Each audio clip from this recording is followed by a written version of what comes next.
여러분 안녕하세요. 2026년 4월 17일 아침 묵상을 시작합니다. 기도하시겠습니다. 주님, 이 아침에 우리의 눈을 열어주셔서 주님의 말씀에서 놀라운 것들을 보게 하여 주십시오.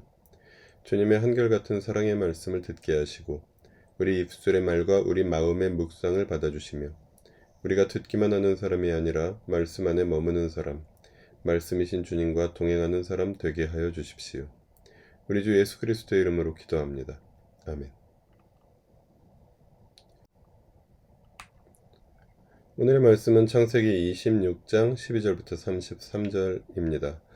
그 가운데서 23절부터 29절을 읽겠습니다. 이삭은 거기에서 브엘세바로 갔다. 그날 밤에 주님께서 그에게 나타나셔서 말씀하셨다. 나는 너의 아버지 아브라함을 보살펴준 하나님이다. 내가 너와 함께 있으니 두려워하지 말아라. 내가 나의 종 아브라함을 보아서 너에게 복을 주고 너의 자손의 수를 불어나게 하겠다. 아비멜렉이 친구 아웃삿과 군사령관 비고를 데리고 그랄에서 이삭에게로 왔다. 이삭이 그들에게 물었다. 당신들이 나를 미워하여 이렇게 쫓아내고서 무슨 일로 나에게 왔습니까? 그들이 대답하였다. 우리는 주님께서 당신과 함께 계심을 똑똑히 보았습니다. 그래서 우리는 우리와 당신 사이에 평화조약을 맺어야 하겠다고 생각합니다. 이제 우리와 당신 사이에 언약을 맺읍시다. 아멘. 오늘은 우물 이야기라는 제목으로 본문 말씀 함께 나누시겠습니다. 이삭의 인생에서 독특한 이야기가 있다면 4번이나 우물을 판 이야기입니다. 우물이야 누구나 팔 수 있겠지만 이삭의 우물은 이삭의 성품과 신앙 그리고 가치관을 잘 보여줍니다. 오늘은 이 과정을 함께 살펴보면서 이삭이 어떻게 하나님의 도우심을 받았는지 살펴보고자 합니다. 먼저 12절 13절에서 이삭이 농사가 잘 되어서 부자가 되었는데 그 이유가 하나님께서 복을 주셨기 때문이었다라고 본문은 말합니다. 그런데 그는 곧이어 블레셋 사람들의 시기를 받게 됩니다. 결국 그는 우물을 메우는 괴롭힘을 당하다가 추방까지 당하게 되었습니다. 하나님께 복을 받았다는 것은 문제가 없는 것을 의미하지 않습니다. 때로는 동시에 어떤 문제가 생기기도 하고 때로는 복의 결과로 어떤 문제가 생기기도 합니다. 문제가 없는 것이 복이 아니라 하나님이 함께 계시는 것이 복입니다. 그리고 17절부터 22절에서 이삭은 3개의 우물을 연속으로 팝니다. 처음 2개의 우물을 팠을 때 그랄 지방 목자들이 자기네 것이라고 주장하며 다툼과 시비가 있었습니다.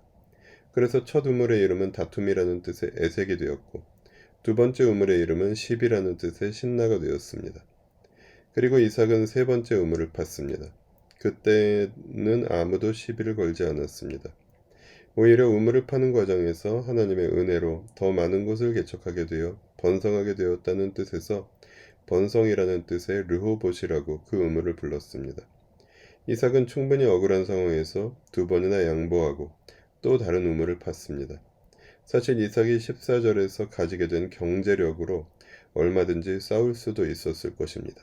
그러나 그는 싸움이 아니라 양보를 선택했고 2번 양보했을 때 3번째 우물에서는 아무도 시비를 걸지 않았습니다. 양보는 지는 것이 아니라 때로는 이기는 것보다 더 좋은 결과를 가져오기도 합니다. 이어서 이삭은 브엘세바에서 하나님의 현현을 경험합니다. 아브라함의 하나님께서 이삭과 함께 계시고 복을 주시고 자손의 수를 불어나게 하시겠다 약속하셨습니다. 그 후 아비멜렉이 이삭에게 찾아와서 화해가 일어났습니다. 아비멜렉은 하나님이 이삭과 함께 계시는 것을 똑똑히 보았으니 이삭과 평화조약을 맺고 싶다고 요청합니다. 잔치를 마치고 평화의 맹세를 한 뒤 방문자들을 돌려보낸 날 이삭의 종들은 다시 새로운 우물을 보고합니다. 맹세라는 의미를 가진 세바라고 이름을 붙였고 이것이 바로 브엘세바라는 지명의 뜻이 되었습니다. 하나님의 백성이 하나님과 동행하며 신실하게 살아갈 때 하나님이 그들과 함께 계시는 것을 목격한 주위 사람들과 평화가 이루어지는 모습을 봅니다. 평화는 하나님이 주십니다.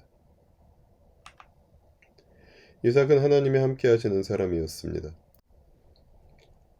하나님께서 이삭과 함께 하신다는 것을 세상 속에서도 인정을 받는 사람이었습니다.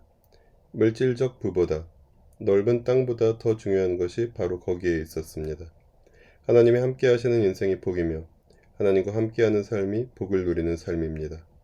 깨진 세상 속에서 억울하고 고통스러운 상황에서도 나를 도우시는 하나님을 경험하며 하나님과 함께하며 하나님이라는 복을 누리라고 본문을 통해 주님은 말씀하십니다.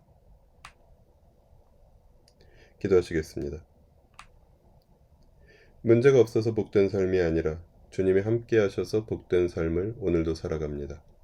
억울한 일을 만날 때 낙심하지 않게 하시고 마침내 억울함을 풀어주시는 주님의 손길을 믿음으로 경험하게 하여 주십시오.